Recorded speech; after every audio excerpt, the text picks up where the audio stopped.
the special meeting of the Ames City Council to order. Good evening, everyone. First item on the agenda is amendment to Chapter 28 to correct the small commercial energy rate in the first passage of the ordinance. Don? Good evening, Council.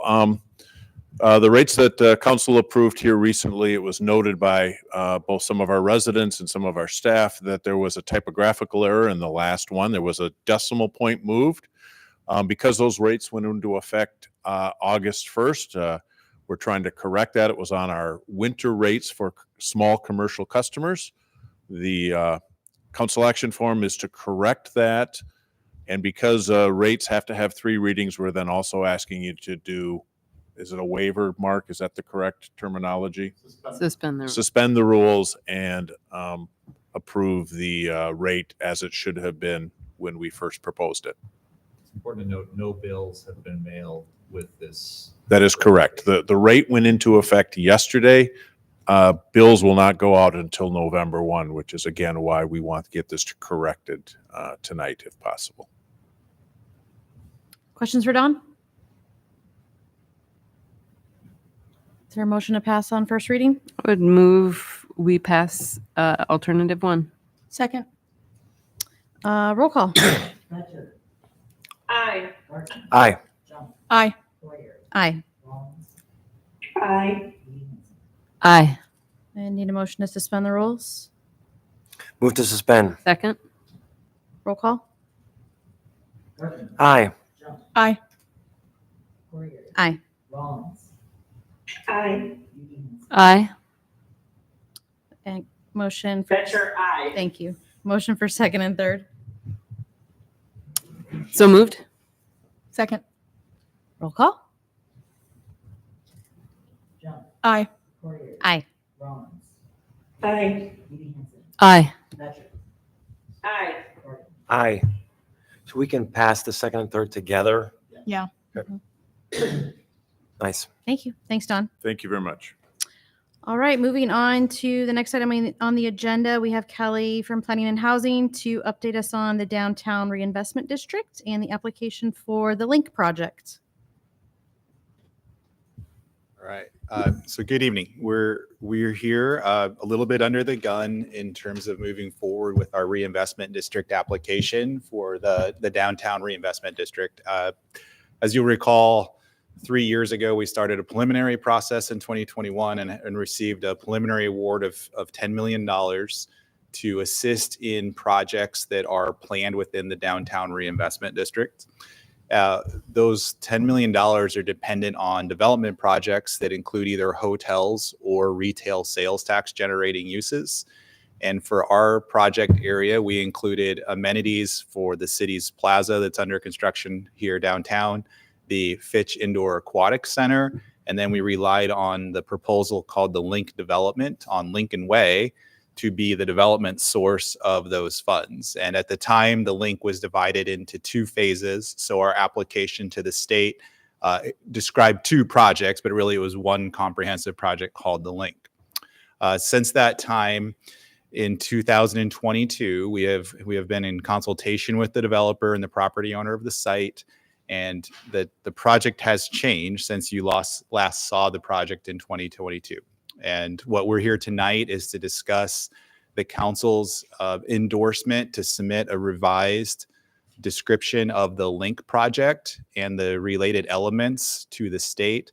We have a deadline of Friday, October 4th to submit this update if we wish to pursue the original $10 million award from the state. Now, there's no guarantee that the $10 million award will be maintained with the updated project, and we're going to talk about that. There's some changes here that reduce the scope of the proposal, and the state has the right to reevaluate our proposal, and they could score it differently for various reasons and potentially change the award amount as they review this. So I'm going to walk through a couple of the details. We have a table in the staff report that I believe is really helpful in comparing the two and really hitting on the main issues. What you have up on the screen is really a fundamental change to the site plan as well. So we're not just talking about reconfiguration of square footages. The mix of uses and the layout is quite a bit different than what you saw in October of 2022 as well. So the project overall is obviously still on Lincoln Way. It still has a design of the project has changed the idea of how open space is the focus of the project. In the older plan, we had the hotel in the southeast corner. We had parking structures that supported development, but we also had an office building along with commercial, residential, mixed-use buildings. That office building was kind of an anchor in the center of the project to kind of tie everything together. And then also it kind of supported a two open space. The developers determined that the office building is not really viable in the market at this point, and they have proposed to modify the development plan to increase residential of the office square footage. And as a result of that change and reconsideration of how parking is going to be provided for the site, you can see the new layout that is proposed here, which is including more of a promenade or a spine through the middle of the site that's linear, obviously, rather than enclosed with other space by development uses. Now, as a result of this, we are still keeping the pedestrian bridge as a component that is designed to go across the tracks. What is missing across the tracks at this point is a parking garage that was first put into the application when we initially applied. And the thought process at that time was that parking garage would be funded, would be really developed by the developer using TIF proceeds from the project. And then they would benefit from that additional parking to serve the office building. And then at times, some of those spaces also be available for public use. So it's kind of a mix of a public and private investment to serve downtown and Link. Without the office building, they've decided to focus on providing all parking on site. And there isn't really enough financial resources to construct the parking garage on the north side of the railroad tracks any longer. So we're saying as staff that if that's not something that we can commit to, we do not have a funding source for it, the developer is not able to provide that, we need to remove that from the project in addition to the changes of the Link description. So when we resubmit this, we will keep the indoor aquatic center as is, the plaza as is, the parking garage north of the tracks will go away, the pedestrian bridge stays, and then the Link project is redefined, and it's actually broken into 3 phases instead of 2 phases. So then that mix of uses, what's really important with the phasing, and we talk about this in the report, that there's an important term in the reinvestment district called the commencement date. Once that date is hit, it starts the 20-year clock on how long you can collect these receipts from the state to fund that $10 million award. And it has to be tied to the biggest or the largest capital improvement in the project, which is still the hotel. It always has been the hotel. And that's now part of phase 1. It's projected to come online in 2027. And the way it's structured with the milestones for the project, we think that still fits the intent of having it be as early in the project as possible. If it is delayed, it could reduce potentially some of the potential receipts that we would get from future commercial uses. We do say that because the pool is going to be completed before 2027, the small amount of projected receipts from sales tax on tickets and things at the pool, we're going to have to forego that. So that's just something that's going to come off the potential earnings for this district no matter what. So in the report, we talk about these phasing and the total changes to the use, and as well as the developer has continued to request, which we've discussed previously, the use of TIF to subsidize construction of the project. They believe there's still a financial gap to build this version of the project. The request is to utilize up to 100% of the TIF funds that could be generated by the project over the 20 years, and that would be per phase. So it's a little different in the sense that there's now 3 phases instead of 2. So the overall build out of the project would be projected to be longer. The TIF value is similar, but it's stretched out over a longer period of time because the project is broken up into more pieces. So if council elects to have us complete this final application and submit it on October 4th, what is important to understand then is that we are, in a sense, we are saying as the city that we will that if this project is built, we will do it in a manner consistent with this application. So the schedule matters, the types of uses matter, the design, the aesthetics, those things are not important to the state. So they're more interested in the schedule of construction and which uses are in the project. So as we noted, we're looking at a site plan here. You're not approving a final site plan tonight. You're not approving a final incentive package. What you're doing is authorizing this application to go forward with essentially this mix of uses, and with the understanding that potentially there is a TIF component to the project to help fill the financial gap. That would not be feasible without some kind of assistance. And so we're plugging in that maximum incentive at this point in time. Council will then, in the schedule, look at actually reviewing an agreement during the spring of 2025. So the milestones for the project would be to complete site plan review and a development agreement in early 2025 or by summer of 2025.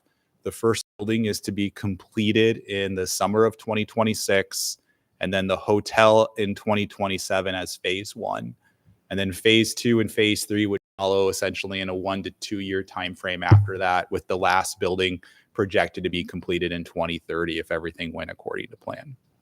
So if the city or the developer deviates from that plan, we would need to go back to the state and ask for their consent to alter the plan. If they do not believe the change is in keeping with the intent of the district, they could choose to reject that. And that would not necessarily put funds at risk that we've already gotten, but it could change what future funds come towards us from that 10 million award. So it does matter, but you're not completely approving the project tonight. So design features, aesthetics, again, that is not what's really on the table. It's that mix of uses, primarily about the hotel rooms and the commercial square footage. The state does not care about apartments, and they do not care about office square footage, because neither of those uses generate sales tax or hotel motel tax. And they're not really a component in the evaluation of the project. It matters from like an economic impact, but in terms of the goals of the district, it's more about commercial development and the attractions and reinforcement of downtown as a destination, which are done through the commercial elements, not through the residential elements. So with that, I'd be happy to answer any other questions based on the information that we have available. Can you explain the difference in the funding mechanisms for and now one more time? So they're both TIF. It's TIF. The assistance to the developer. Yes, exactly. Sorry. Yeah, I think so the developer had always asked for TIF to help fill a financial gap. The negotiating point, which never got to the city council as a final development agreement, was to potentially use up to 20 years, but the clock was going to start. So it's possible that some of the later elements of the project would not necessarily have received a full 100% of the benefit. The way this is structured, it's going to be proposed that each phase would be set up in a way that 100% would benefit each of the buildings in the project. And that's something, again, to be discussed, what our expectations for timing are in terms of incentives. For IEDA's purpose, they need to understand what the construction projection is, because it also relates to the projected sales tax that would be generated starting in certain years. Thank you. And I think the other thing is the TIF amount varies greatly. So right now it's projected at roughly $19 million. In the earlier versions, because there was an office building in there was a greater amount of property taxes. So the total TIF was higher because the taxable value was greater. Residential has a lower taxable value than office. So the development's kind of the same in magnitude, but the taxable value is much different because residential is less than office. So the incentive would end up being a little bit less. So from a percentage wise, it's probably the same, but the total dollars are less because the uses pay less taxes. Sure. That's interesting. Okay. just the way that the phasing is the benefit there. In The phasing more would modern. be, yeah. So the change in phasing would likely benefit full collection of the TIF that we agree to ultimately in a development agreement. Okay, thank you. I have a few questions, Kelly, and some of them may be off course for tonight. With regard to the pedestrian bridge, is that something that if we build, or if the developer builds that, we will be able in the future to connect it to a parking ramp if we decide that we want to build one? Yeah, that would be the intent. So no one's designed the stair tower or the elevator tower on the other side, but we would absolutely place it in a manner that allow for it to eventually extend over to a parking garage if we decided to build one in that location behind Wells Fargo that's been discussed many times. And then with regard to the housing units, are those going to be achieved using the same height of building, or are we looking at additional floors on the building?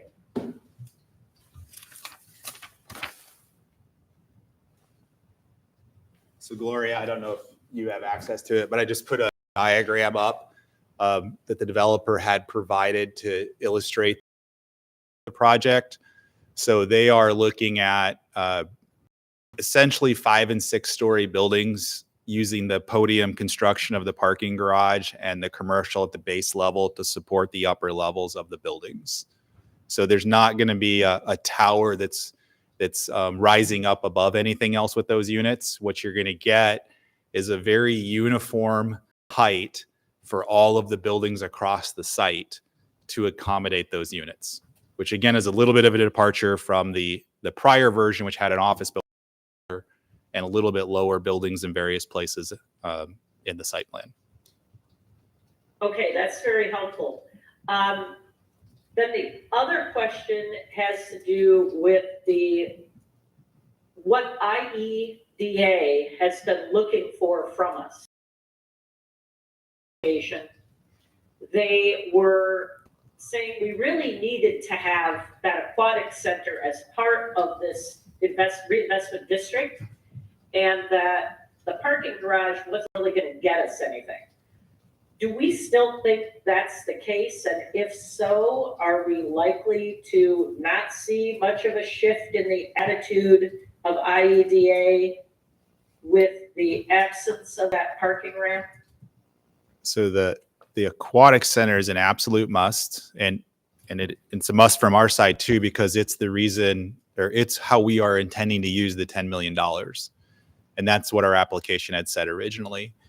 From our understanding, and again, we haven't been officially reviewed or given guidance, but our understanding is that the IEDA scoring of our application looked at the connectivity improvements to downtown, focused on the pedestrian bridge as a thing that they thought was critical about tying the link back to downtown.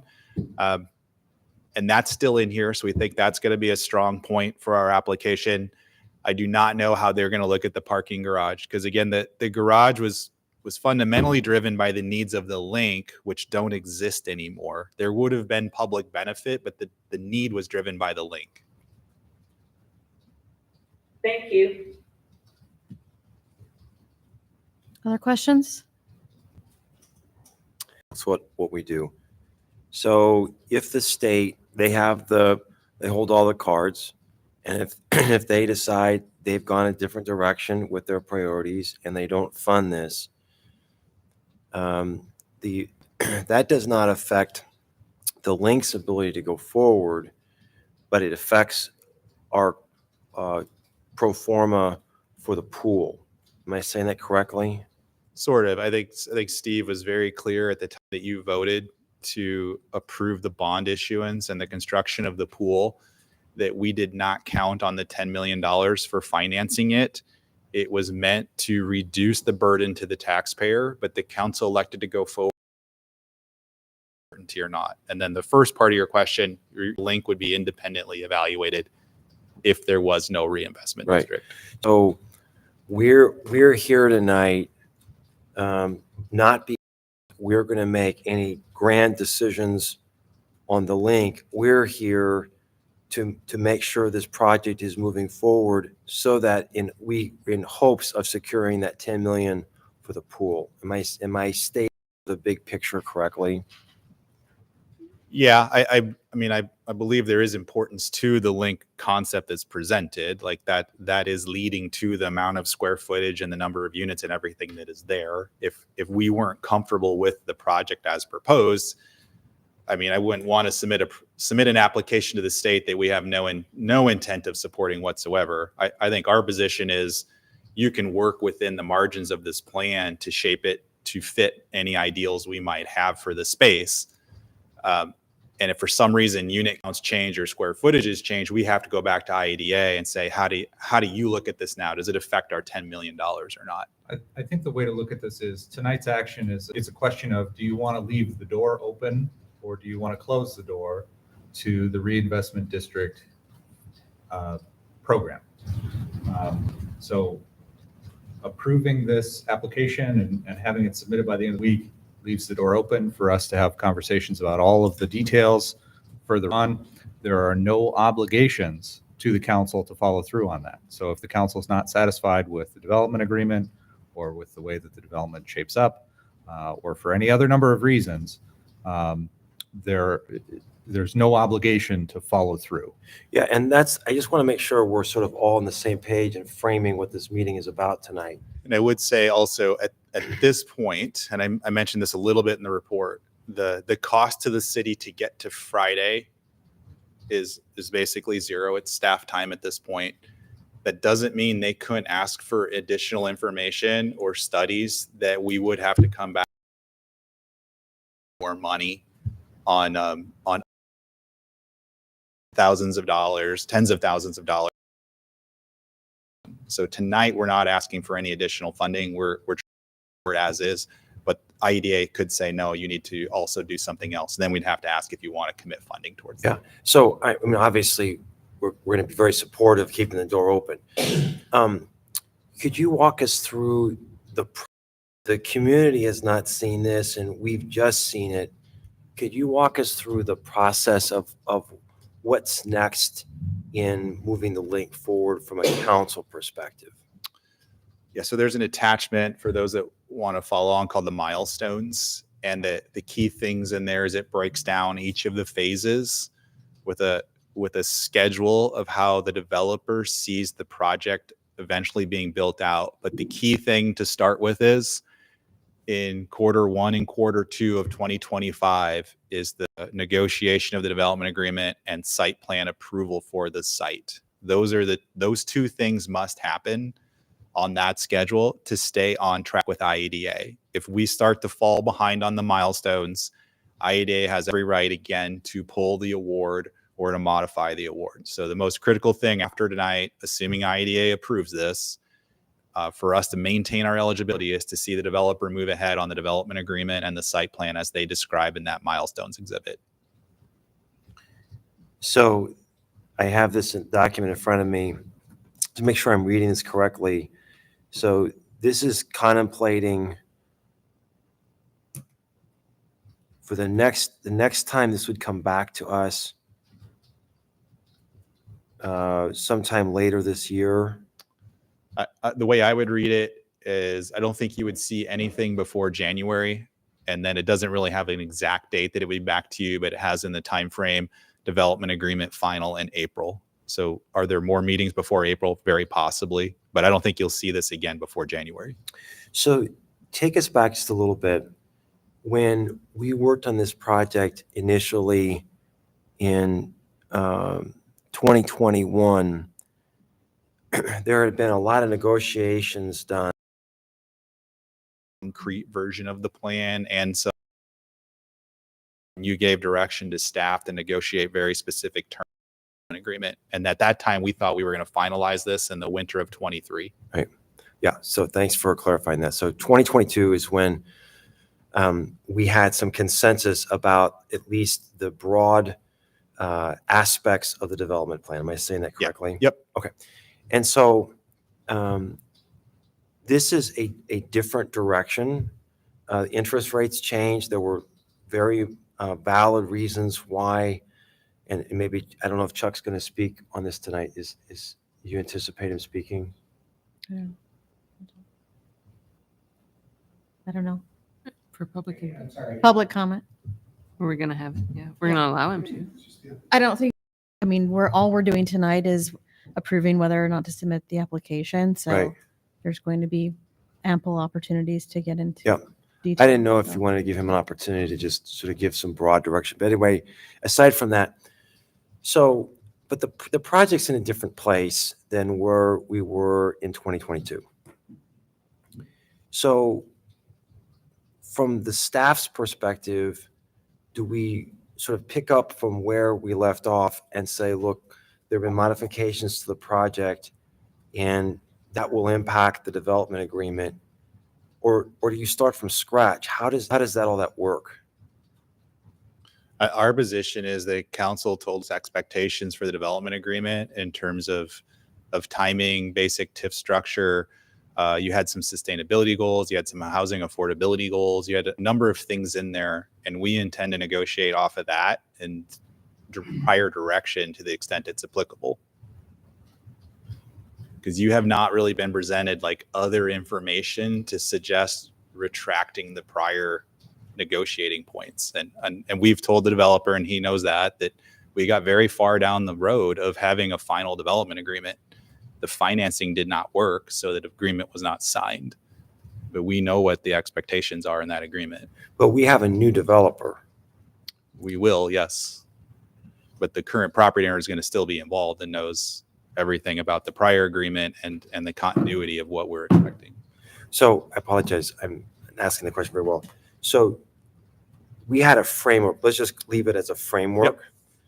Is there a presumption on your part that because this is a significantly different project, that we start with a clean slate with the discussions, or do we build on what we already had? That's what I'm trying to get at.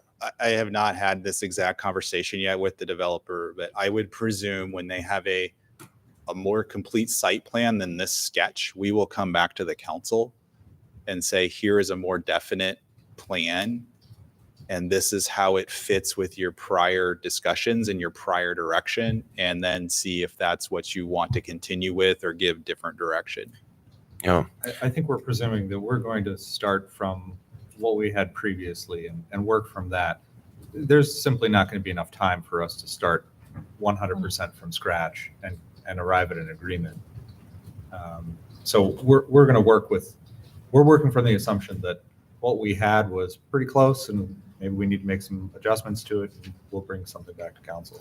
But the project has changed in its scope. Absolutely. So yeah, I think But the we will basic have to come back with concepts a are new still project. the same, right? Like you have the housing, you have So the critical elements, the hotel has to be in this for Yeah. a reinvestment district. Yeah. That is here. If without that, we can't do this. The commercial retail square footage is critical to Right. generating the receipts. Right. That's still here. It's configured a lot differently, Sure. but it's still there. And then housing, we're obviously supportive of that as the city. That's a goal for this part of the city. The office building, and the other thing I didn't mention was the conference center. Those two things are gone. Both of those were put forward by the developer. They were not requested by the city. So I think ultimately that the pieces are there, but they're configured a lot differently. And we have to understand how that really reaches our actual goal of that destination location, that attraction for people to have an outdoor environment, to socialize, to have nightlife, to have activities. And that's something that we're not getting to tonight. That's the details in the winter, I think the developer has to bring forward. Yeah, and I want to make sure that this process, I'm going to put as hard as I can, put a bookmark in this, that we, just given the changes of the project, we need to make sure that the community has an opportunity to really understand and think through this. So we're not spending our own money, we're spending their money. And all of these things have consequences. And our community has been very patient on this project for a long time. And as we move forward with this, I am super excited about this. I'm a huge cheerleader for this, but I just don't want to shortchange the process where the community has a vested interest in that conversation. And I'm just trying to make sure that that's built into this process going forward. Yeah, and having heard that, I think that just reinforces what I said. The developer will be back at the table with plans earlier than just showing up with a development agreement in April. So what you said, we will communicate that. Chuck heard that. His development partners, they'll be here to talk about it. We'll have a chance. There's not going to have to be that same rush that by Friday we have to be done with something. Right. That's not how it's going to go. Yeah, great. Thanks for these answers. Anything else?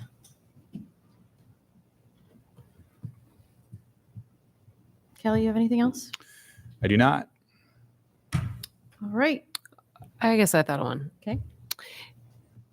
What would happen if the state says, yeah, it looks good, it happens, but we get through phase 1 or 2 even or something, and the rest of it doesn't happen? Would the state have rights to take money back? So anything that we've collected, I do not believe they would take clawback. They would have the right to adjust our total amount if we don't perform per this schedule. Okay. So let's say we've collected $2 million and there's theoretically $8 million still on the table, but the last phase doesn't get built. They could cut the total I see. and say, you got $2 million, that's all you're going to get, or you can get up to 5 now, or like that would be their rights. Okay.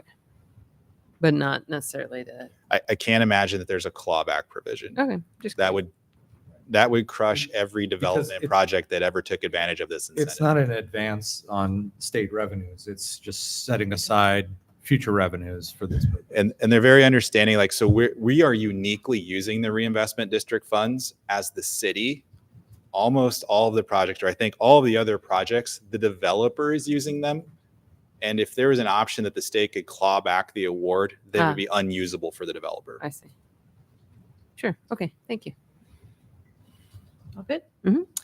All right. I'll take a motion to approve the resolution to submit the final application. So moved. Second. Second, Thank you. Roll call. Poirier. Aye.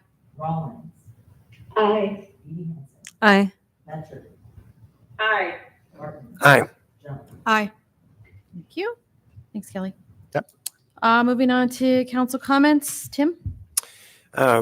There was a very successful eco fair on Saturday, and wanted to especially thank the staff who showed up super early to get everything set up. We appreciate them, and that's all I have for tonight. Rachel? Nothing for me? Gloria? Or Bronwyn? Nothing for me. Looking at the owl. Thanks. Gloria, do you have anything? Oh, no. Anita? There was also the open house for the new homes, Habitat Homes on Saturday, and that was a great event as well. That's it for me. Thank you. Nothing for me. Take a motion to adjourn. Move we adjourn? Second. All those in favor? Aye. Aye. Bye. We are adjourned.